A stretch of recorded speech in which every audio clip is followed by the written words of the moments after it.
Hello' everyone, মই আছোঁ আজি কেলকাতাৰ ফাষ্ট ফুড গলিত, য'ত বহুত কম দামত আপুনি খোৱা বস্তুবোৰ পাব।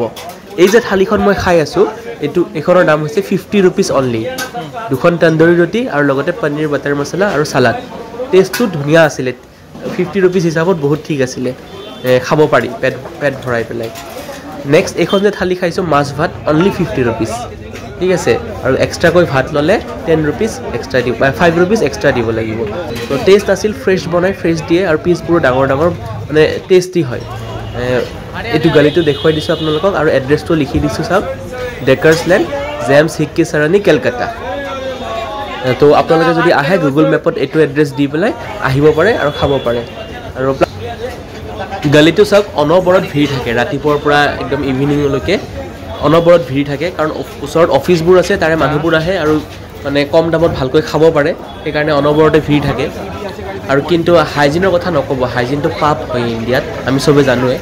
তো একদম আনহাইজেনিক হয়, মানে বহুত আনহাইজেনিকো নহয়, কিন্তু মানে ধৰক সেয়া আৰু ৰাস্তাতে ধুব, তাতে বনাব, কিন্তু বাকী খাব পাৰি যেন লাগে আৰু। আহিলে গম পাব, গুগল মেপত চাই আহিব পাৰে ইয়াতে। মানে ইয়াতে আপোনাৰ প্ৰত্যেকখন ষ্টলত বেলেগ বেলেগ দেখিছে, ইয়াতে ব্ৰেড টোষ্ট কৰি আছে ক'ৰবাত, আৰু ক'ৰবাত আকৌ যদি ভাত পায়, ক'ৰবাত ৰুটি পাব, মানে একে ছেইম আইটেম ৰখা নাই প্ৰত্যেক ষ্টলত। ক'ৰবাত চাহ বিক্ৰী কৰি আছে, ক'ৰবাত ৰোল। ত' প্ৰত্যেকখন ষ্টলতে বেলেগ বেলেগ আইটেম ৰাখিছে তেওঁলোকে। আৰু চবতছে ইণ্টাৰেষ্টিং মানুহক দেখিছোঁ ব্ৰেড আৰু চিকেন চুপ খাওঁ, চিকেন চুপৰ লগত ব্ৰেডো খাই আছে। কি খাইছে হিচাপ নাই, মানে ইয়াতে কিবা বেলেগ বেলেগ ধৰণৰ আইটেম দেখা পাব।